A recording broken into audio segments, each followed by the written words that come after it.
Good morning. આપણે 11th second chapter start કર્યું હતું અને એ સેકન્ડ ચેપ્ટરની અંદર આપણે વાત કરી હતી કે તેની અંદર 5 સૃષ્ટિ વર્ગીકરણ પદ્ધતિ રજૂ કરી હતી અને 5 સૃષ્ટિ વર્ગીકરણ પદ્ધતિની અંદર સૌથી પહેલાં આપણે મોનેરા ભણ્યા, પછી પ્રોટિસ્ટા પણ ભણ્યા અને ફૂગ. 3 સૃષ્ટિનું વર્ણન આપણે કરી ચૂક્યા છે. હવે આપણી પાસે 2 સૃષ્ટિ, એક વનસ્પતિ સૃષ્ટિ અને પ્રાણી સૃષ્ટિ, એ પણ ચર્ચા કરી ચૂકી હતી કે આ 5 સૃષ્ટિની અંદર આ ચેપ્ટરની અંદર આપણે 3 સૃષ્ટિનું વર્ણન કરવાનું છે. પ્રોટિસ્ટા, મોનેરા અને ફૂગ, જેનું આપણે સંપૂર્ણ ચાર્ટ દ્વારા માહિતી મેળવી ચૂક્યા છે. બાકીની 2 જે સૃષ્ટિ છે, વનસ્પતિ સૃષ્ટિ અને પ્રાણી સૃષ્ટિ, એની માહિતી આપણે આગળના ચેપ્ટરમાં કરીશું અને એને અનુલક્ષીને એક નવું ચેપ્ટર જ છે. વનસ્પતિ સૃષ્ટિ છે એનું આખું ચેપ્ટર છે અને પ્રાણી સૃષ્ટિ છે એનું ચેપ્ટર છે. આપણે થોડીક જ વાત કરીએ કે વનસ્પતિ સૃષ્ટિ છે એટલે એની અંદર શું હશે? વનસ્પતિ હશે એટલે પ્રકાશ સંશ્લેષણની ક્રિયા કરી પોતાનો ખોરાક જાતે બનાવતા હશે.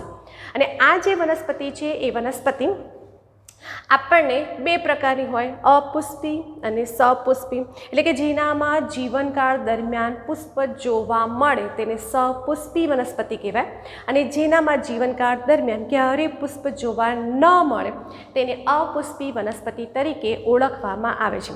અને એને અનુલક્ષીને આગળના ચેપ્ટરમાં આપણે એકાંગી, દ્વિઅંગી, ત્રિઅંગી, અનાવૃત બીજધારી વનસ્પતિ, આવૃત બીજધારી વનસ્પતિનો અભ્યાસ કરવાનો છે. ત્યાં આપણને જન્યુજનક અવસ્થાઓ ભણવાની છે. બીજાણુજનક અવસ્થા અને જન્યુજનક અવસ્થાઓ વિશે પણ ત્યાં આપણે ચર્ચા કરવાની છે. જે એકાંતરણ જનન એટલે એકાંતરે જોવા મળે છે એની પણ ચર્ચા ત્યાં કરીશું. કેટલાક કીટાહારી વનસ્પતિ છે જે કીટકોનો નાશ કરે છે. મક્ષીપાસ છે, વિનસનો મક્ષીપાસ, અર્કજવર જે કીટાહારી વનસ્પતિ છે. કેટલીક પરોપજીવી વનસ્પતિ છે. એટલે બધી જ વનસ્પતિ સૃષ્ટિમાં આપણે અભ્યાસ કરીશું. સેમ પ્રાણી સૃષ્ટિ છે. પ્રાણી સૃષ્ટિ માટે પણ આપણે એક નવું અલગથી ચેપ્ટર છે અને 9મા 10મામાં પણ તમે પ્રાણી સૃષ્ટિ વિશે અભ્યાસ કરીને જ આવ્યા છો, સમુદાયનો અભ્યાસ કરીને જ આવ્યા છો. તમને ખબર છે કે પ્રાણીઓ છે પોતાનો ખોરાક જાતે બનાવતા નથી, એ બીજા પર આધાર રાખે છે, વનસ્પતિ પર આધાર રાખે છે કે અન્ય પ્રાણીઓ પર ખોરાક માટે આધાર રાખે છે. એટલે કે એ પોતે ખોરાક બનાવતા નથી. એટલે એ પોષણની દ્રષ્ટિએ કેવા થયા? પરાવલંબી. અને એના સિવાય એની જે રચના છે એ કોષીય છે, બહુકોષીય છે, જે બધી જ રચના છે આપણે પ્રાણી સમુદાયમાં ભણવાના છે. તે ઉપરાંત એ જે પ્રાણીઓ છે એ પ્રાણીઓની વિશેષતા કે તે સંવેદનાત્મક છે, એટલે કે એની અંદર ચેતાતંત્ર છે, સંવેદનાઓ છે. તે ઉપરાંત તેની અંદર પ્રચલન ક્ષમતા, પ્રચલન એટલે એક જગ્યાએથી બીજી જગ્યાએ ખસવું, એને શું કહેવાય છે? પ્રચલન. અને એ ક્ષમતા પણ એની અંદર જોવા મળશે. લિંગી પ્રજનનની ક્રિયા પણ કરી શકે છે. એટલે કે એની અંદર આપણે બધી જ માહિતી મેળવીશું. એટલે અહીંયા ખાલી તમારી ચોપડીની અંદર પણ વનસ્પતિ સૃષ્ટિ અને પ્રાણી સૃષ્ટિ શું છે એની થોડીક માહિતી જ આપી છે, બરાબર. સંપૂર્ણ માહિતી માટે તો આપણે ચેપ્ટરનો સંપૂર્ણ અભ્યાસ કરવો પડશે. ઓકે, તો અહીંયા જે 5 સૃષ્ટિ વર્ગીકરણ પદ્ધતિ છે તે પૂરી થઈ અને એને અનુલક્ષીને આપણે એક વાયરસ વિશે વાત કરવાની છે. વાયરસ છે એ વાયરસની રચના શું છે, વાયરસનું આખું જે બંધારણ શું છે, કયા વૈજ્ઞાનિકે વાયરસ માટે કયો શબ્દ પ્રયોજ્યો છે, એ શબ્દ, વાયરસ કયા રોગ માટે જવાબદાર છે એની માહિતી મેળવવાની છે. એટલે કે બેક્ટેરિયા કરતાં નાના કદના જે સજીવ છે, સૂક્ષ્મ સજીવ છે, એના વિશે આપણે વાત કરવાની છે વાયરસ. પછી વાયરસ કરતાં પણ નાના છે એના વિશે વાત કરવાની છે વિરોઇડ્સ. અને છેલ્લે લાસ્ટ જે ટોપિક છે લાઇકેન. એટલે કે અહીંયા આજે જે લેક્ચર છે એ લેક્ચરની અંદર આપણે 3 ટોપિકની ચર્ચા કરીશું. એક વાયરસની સંપૂર્ણ માહિતી મેળવીશું, સેકન્ડ વિરોઇડ્સ અને થર્ડ લાઇકેન.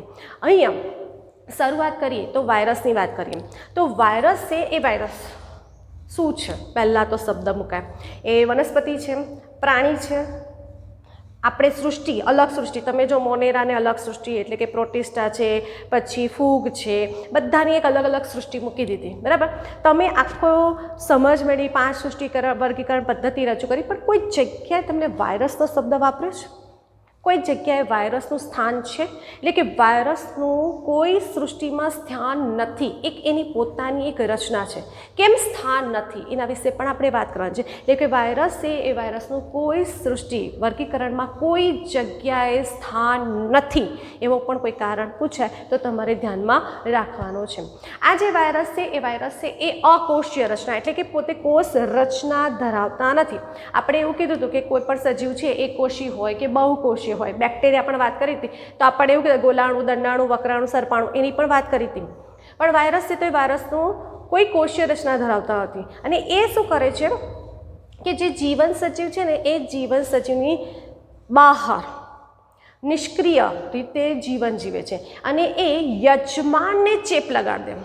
એટલે વાયરસ છે એ વાયરસ યજમાનને ચેપ લગાડે અને યજમાનના શરીરને નુકસાન કરે. એટલે યજમાનને શું કરે છે? મારી નાખે છે અને પોતાની વૃદ્ધિમાં શું કરે છે? વધારો કરે છે. એટલે સ્વયંજનન પામતા જશે અને એની સંખ્યામાં શું થશે? વધારો થતો જોવા મળે છે. અને અહીંયા એક ઉદાહરણ આપેલું છે તમારે ઇન્ફ્લુએન્ઝા, એટલે કે તાવ સાથેનો જે રોગ છે, ચેપી તાવ સાથેનો રોગ છે એ ઇન્ફ્લુએન્ઝા તરીકે ઓળખવામાં આવે છે અને એ ઇન્ફ્લુએન્ઝા વાયરસ દ્વારા થાય છે. તો અહીંયા કયા વૈજ્ઞાનિક છે એ વૈજ્ઞાનિકે વાયરસને કઈ રીતે રજૂ કર્યા એના વિશે વાત કરીએ. સૌથી પહેલાં આવ્યા છે લુઈસ પાશ્ચર. બરાબર છે. આ જે પાશ્ચર, જો અહીંયા જે 4 વૈજ્ઞાનિકોના નામ આપ્યા છે એ વૈજ્ઞાનિકોના નામને બરાબર યાદ કરજો, કારણ કે એક્ઝામમાં પૂછાવાની શક્યતા છે. એ પછી નીટ હોય કે રેગ્યુલર જે સ્કૂલ એક્ઝામ હોય એનામાં પૂછવાની શક્યતા છે. તો સૌથી પહેલાં છે લુઈસ પાશ્ચર. આ લુઈસ પાશ્ચર છે એ લુઈસ પાશ્ચરે વાયરસને વિષ એટલે કે ઝેરી રસાયણ તરીકે રજૂ કર્યા. એ ઝેરી છે એવું એને રજૂઆત કરી. બીજું છે ડી.જે. ઇવાનોસ્કી. આ ડી.જે. ઇવાનોસ્કી છે એ ડી.જે. ઇવાનોસ્કીએ 1892, જો સાલ પણ છે, એક 1892 છે, એક 1898 છે અને એક 1935 છે. બરાબર છે. એટલે તમારે સાલ પણ યાદ રાખવાની.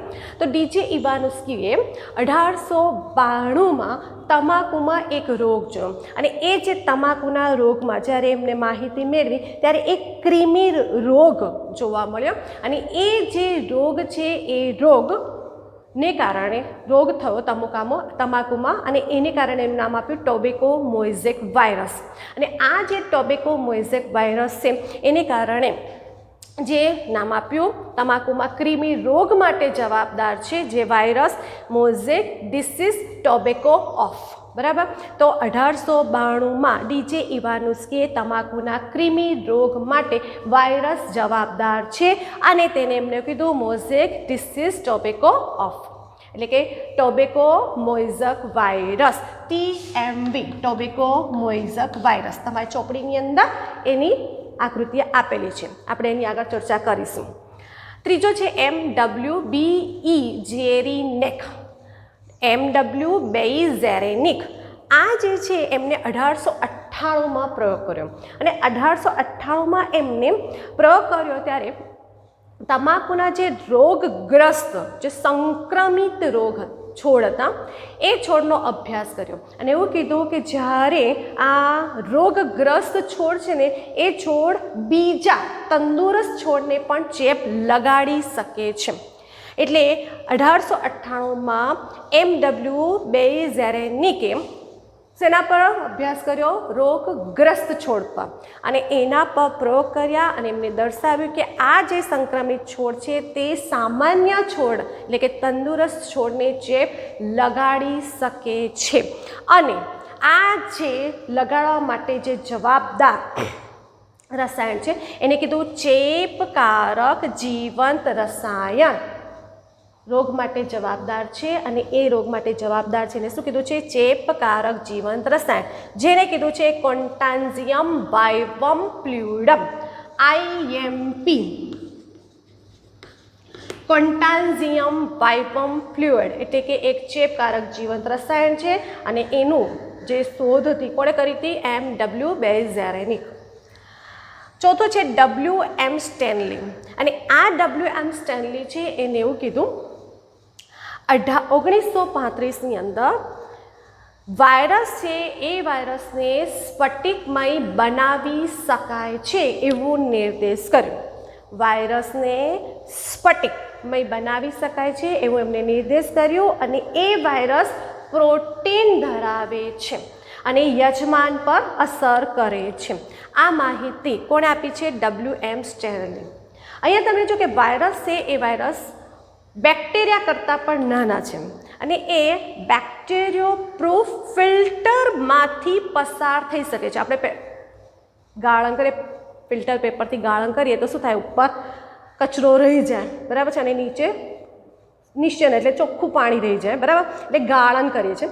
પણ આ જે વાયરસ છે ને એ તો બેક્ટેરિયા પ્રૂફ ફિલ્ટર આવે એટલે બેક્ટેરિયા એ ફિલ્ટરમાંથી ગાળણ માટેનો ઉપયોગ થાય છે. તો આ બેક્ટેરિયા પ્રૂફ ફિલ્ટરમાંથી એ વાયરસ પણ જતા રહે છે, પસાર થઈ જાય છે. એટલે આ જે દર્શાવનાર કોણ છે? DJ ઇવાનોસ્કી. અને એ DJ ઇવાનોસ્કીએ કીધું કે તે વાયરસ છે એ બેક્ટેરિયા કરતાં પણ નાના છે અને એ બેક્ટેરિયા પ્રૂફ ફિલ્ટરમાંથી પસાર થઈ શકે છે. આ રીતે એમને રજૂઆત કરી કે વાયરસ કઈ રીતની રચના છે અને એમને એવું કીધું કે વાયરસ છે એ ચેપી છે, રોગકારક માટે જવાબદાર છે, યજમાનને નુકસાન કરે છે, યજમાનને એ મારી પણ નાખે છે અને એને આધારે કીધું કે વાયરસ અવિકલ્પી પરોપજીવી છે. તો તમે જો કે અહીંયા જે વાયરસ છે એ વાયરસ માટે કયા કયા વૈજ્ઞાનિકે કઈ રજૂઆત કરી એની માહિતી છે. IMPને લખ્યું છે. આ વૈજ્ઞાનિકોને બરાબર સમજો. પહેલું કોણ હતો? લુઈસ પાસ્ચર, જેને વાયરસને શું કીધું? વિષ કે ઝેરી રસાયણ. બીજું જે છે એ DJ ઇવાનોસ્કી અને એમને 1892માં તમાકુના કૃમિ રોગ માટે જવાબદાર છે એની રજૂઆત કરી. MW બેઝેરેનિકે 1898માં સંક્રમિત છોડ છે તે તંદુરસ્ત છોડને પણ નુકસાન કરી શકે છે એવી માહિતી આપી. અને WM સ્ટેનલીએ 1935માં વાયરસને સ્ફટિકમય બનાવી શકાય છે અને તે પ્રોટીન ધરાવે છે એ માહિતી આપી. અને આ બધી જ રજૂઆત પરથી એમને રજૂ કર્યું કે વાયરસ અવિકલ્પી પરોપજીવી તરીકે વર્તે છે. અને એને અનુલક્ષીને આગળ આપણે વાયરસ છે એ વાયરસનું બંધારણ સમજવાનું છે. તો વાયરસ છે એ વાયરસ કેવી રચના ધરાવે છે? તો વાયરસ છે એ વાયરસ પ્રોટીન ધરાવે છે અને એ વાયરસની અંદર જનીન દ્રવ્ય છે. આપણામાં પણ જનીન દ્રવ્ય છે. આપણામાં કયું જનીન દ્રવ્ય છે? DNA અને RNA. પણ વાયરસ છે એ વાયરસ પાસે કાં તો RNA હોય કાં તો DNA, એટલે કે તે બંને જનીન દ્રવ્ય ધરાવી શકતા નથી. એટલે એ જનીન દ્રવ્ય કાં તો RNA ધરાવે કાં તો DNA ધરાવે, પણ કોઈ પણ વાયરસની અંદર બંને જનીન દ્રવ્ય ધરાવી શકાતા નથી, એટલે કે જોવા મળતા નથી. એની અંદર જે જનીન દ્રવ્ય છે એ જનીન દ્રવ્ય ન્યુક્લિયોપ્રોટીન તરીકે વર્તે છે. એની અંદર જનીન દ્રવ્ય કયું છે? ન્યુક્લિયોપ્રોટીન, IMP. વાયરસની અંદર આવેલા જનીન દ્રવ્યનું નામ આપો તો ન્યુક્લિયોપ્રોટીન. એટલે કે એની અંદર કયું જનીન દ્રવ્ય હશે? તો ન્યુક્લિક એસિડ અને પ્રોટીન ધરાવે છે, બરાબર. એટલે ધ્યાન આપો કે વાયરસ છે એ વાયરસની આપણે હમણાં આકૃતિ દોરીશું કે વાયરસ છે એ વાયરસની અંદર પ્રોટીન જોવા મળશે. જનીન દ્રવ્ય કાં તો RNA હશે કાં તો DNA હશે. એટલે એની અંદર જનીન દ્રવ્ય કયું થયું? ન્યુક્લિક એસિડ અને પ્રોટીન, અને જેને આપણે શું કહીશું? ન્યુક્લિયોપ્રોટીન તરીકે ઓળખવામાં આવે છે. આ જો વાયરસ વનસ્પતિને પણ ચેપ લગાડે, પ્રાણીઓને પણ ચેપ લગાડે છે, તો એની અંદર જે વાયરસ જવાબદાર છે એ વાયરસની અંદર કયું જનીન દ્રવ્ય હશે એની વાત કરીએ. તો જો વાયરસ વનસ્પતિને ચેપ લગાડે તો એની અંદર એકલ શૃંખલામય RNA હશે. જો તે પ્રાણીઓને ચેપ લગાડશે તો એકલ અથવા બેવડી શૃંખલામય RNA હશે અથવા બેવડી શૃંખલામય DNA હશે. અને જો બેક્ટેરિયોફેજ વાયરસ એટલે કે બેક્ટેરિયા માટે બેક્ટેરિયાને રોગ કરે છે એટલે બેક્ટેરિયોફેજ વાયરસ, એનામાં બેવડી શૃંખલામય DNA હોઈ શકે. એટલે આ પણ તમારે IMP કે વનસ્પતિમાં ચેપ લગાડનાર વાયરસની અંદર કયું જનીન દ્રવ્ય હશે? તો આન્સર આવશે એકલ શૃંખલામય આરએનએ. પ્રાણીઓની અંદર ચેપ લગાડનાર વાયરસ છે એની અંદર કયું જનીન દ્રવ્ય હશે? તો એકલ અથવા બેવડી શૃંખલામય આરએનએ અથવા બેવડી શૃંખલામય ડીએનએ હોઈ શકે. બેક્ટેરિયોફેજ વાયરસ અને એની અંદર આપણને કયું જનીન દ્રવ્ય હશે? બેવડી શૃંખલામય ડીએનએ જોવા મળે છે. અને એને આધારે આપણે વાયરસ છે એ વાયરસની આકૃતિ જોઈએ તો વાયરસ કેવી રચના ધરાવે છે તો એની વાત કરીએ તો વાયરસ છે એ વાયરસની અંદર આપણને સૌથી પહેલાં આપણે આનું શીર્ષ થશે, પછી આની ગ્રીવા થશે, આની કોલર થશે, પછી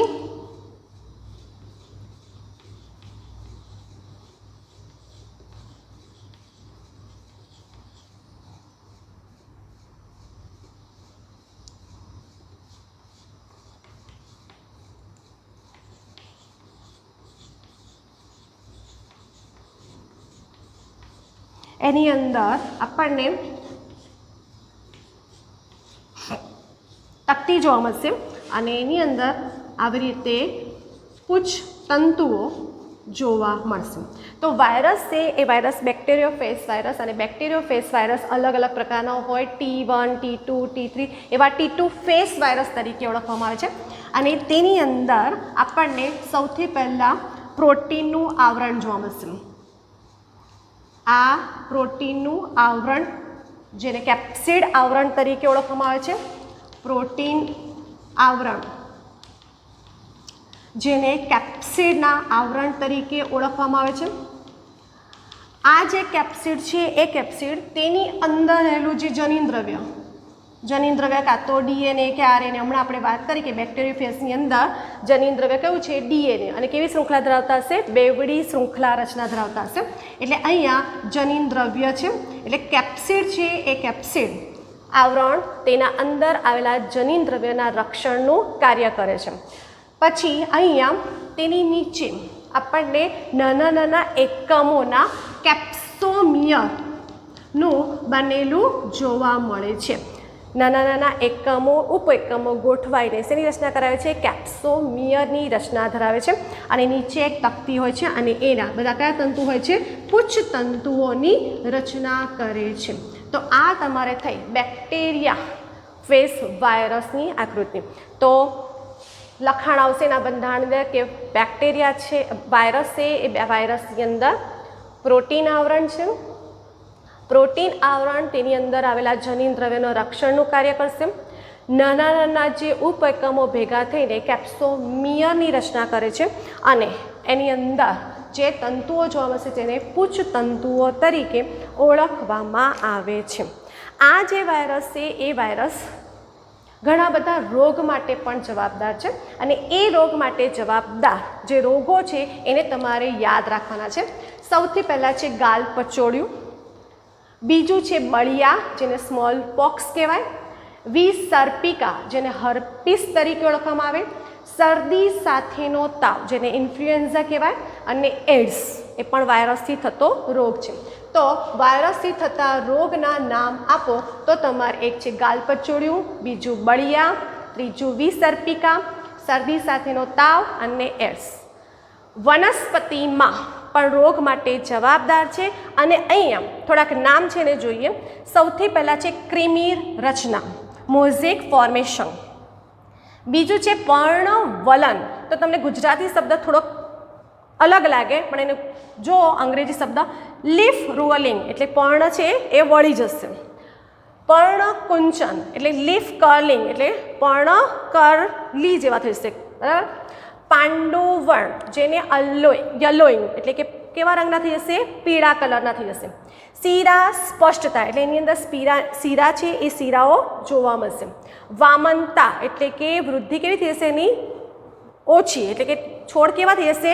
નાના કદના. કુંઠિત વૃદ્ધિ એટલે એની જે વૃદ્ધિનો વધારો છે એ વૃદ્ધિ શું થઈ જશે? ઘટી જશે.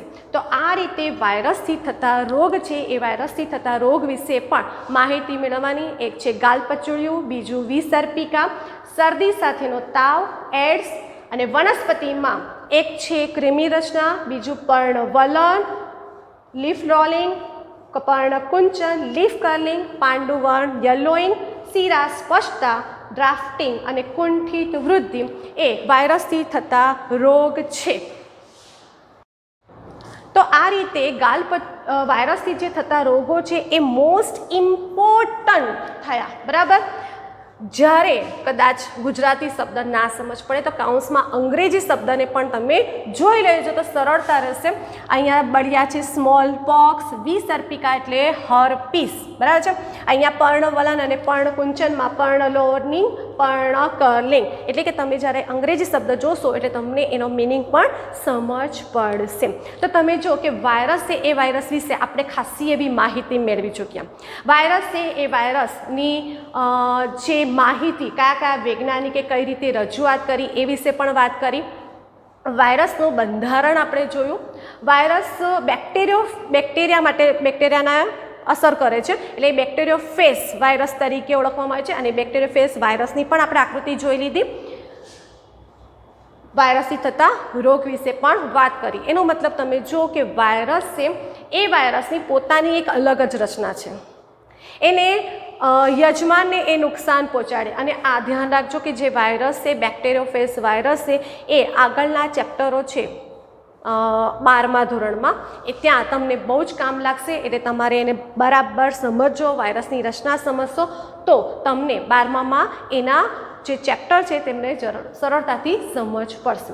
તો અહીંયા થયું તમારે વાયરસની વાત. અને આ જ બધા લક્ષણોને કારણે વાયરસને પોતાનું એક અલગ અસ્તિત્વ છે અને વર્ગીકરણમાં ત્યાં કોઈ જગ્યાએ એને સ્થાન મળ્યું નથી. અને એને આધારે આપણે હવે 2 થિયરી ભણવાની છે.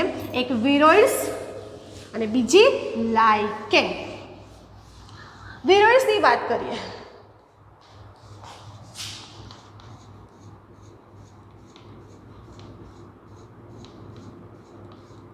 આ જે વિરોઇડ્સ છે એ વિરોઇડ્સ તો વાયરસ કરતાં પણ નાના. આપણે કીધું બેક્ટેરિયા કરતાં નાના કોણ છે? તો વાયરસ. વાયરસ કરતાં પણ નાના કોણ છે? તો વિરોઇડ. અને આ જે વિરોઇડ છે એ વિરોઇડ 1971માં ટીઓ ડાયનર 1971માં ટીઓ ડાયનરે વિરોઇડની શોધ કરી હતી. અને એમને એવું કીધું કે તે વાયરસ કરતાં પણ કદમાં નાના છે, તે પણ ચેપી કારકો છે, ચેપ માટે જ જવાબદાર છે. અને હા, એમને શું કીધું તો તમે જો હમણાં મેં આકૃતિ દોરી હતી એની અંદર આપણે એવું કીધું હતું કે આ રીતે પણ રજૂ કરાય. તમારી ચોપડીની અંદર જે રીતે રજૂ કરી છે આ રીતે પણ થાય.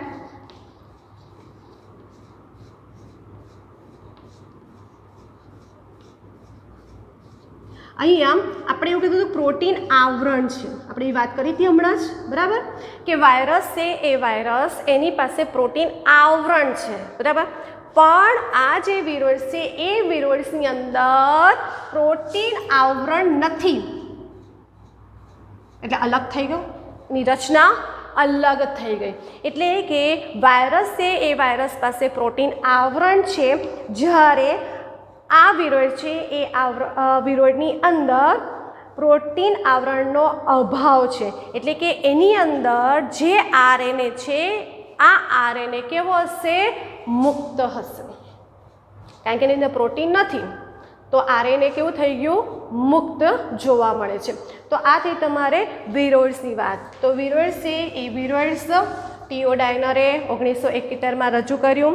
વાયરસ કરતાં પણ કદમાં નાના છે, તે પણ એક ચેપી કારકો છે. અને બટાકામાં ત્રાકમય જે ગ્રંથિ રોગ માટે જવાબદાર આ વિરોઇડ્સ છે. અને વિરોઇડ્સ છે એ વિરોઇડ્સ વાયરસ કરતાં કઈ રીતે અલગ છે? તો તે પ્રોટીન આવરણ ધરાવતા નથી. વિરોઇડ્સ કઈ રીતે અલગ પડે છે? તો વાયરસની જેમ પ્રોટીન આવરણ ધરાવતા નથી અને એટલા માટે એનું જે જનીન દ્રવ્ય છે એ દ્રવ્ય કેવું હશે? મુક્ત જોવા મળે છે. બરાબર. તો આ જે વિરોઇડ છે એને પણ એ પોતાની રચના પણ અલગ જ રજૂ કરે છે, એટલે વિરોઇડ્સ પણ કોઈ જગ્યાએ તમને એનું સ્થાન જોવા મળતું નથી. બરાબર. હવે ચેપ્ટરની લાસ્ટ થિયરી છે લાઇકેન.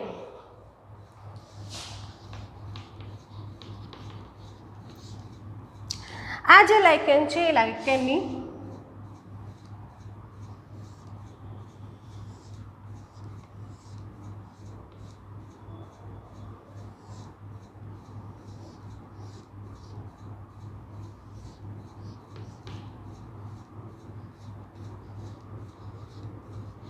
આપણે લાઇકેનની આપણે આકૃતિ દોરીએ અને એની અંદર કઈ રીતે રજૂઆત થાય છે એ જોઈ લઈએ.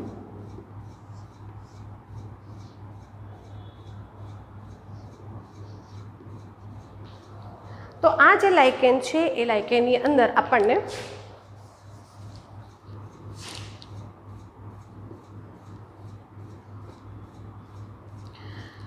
લાઇકેન એ લીલ અને ફૂગનું સહજીવન ધરાવે છે. આઈએમપી લાઇકેન એ લીલ અને ફૂગનું સહજીવન ધરાવે છે અને આ જે લીલ છે અને ફૂગ છે એ બંને સાથે રહેશે, એટલે બંને એકબીજાને મદદ કરે છે. તો અહીંયા તમને જુઓ કે અહીંયા લીલ, આ લીલ જોવા મળશે અને એની ઉપર આપણને આ રીતે ફૂગના તંતુ. તો આ થઈ તમારી લાઇકેન.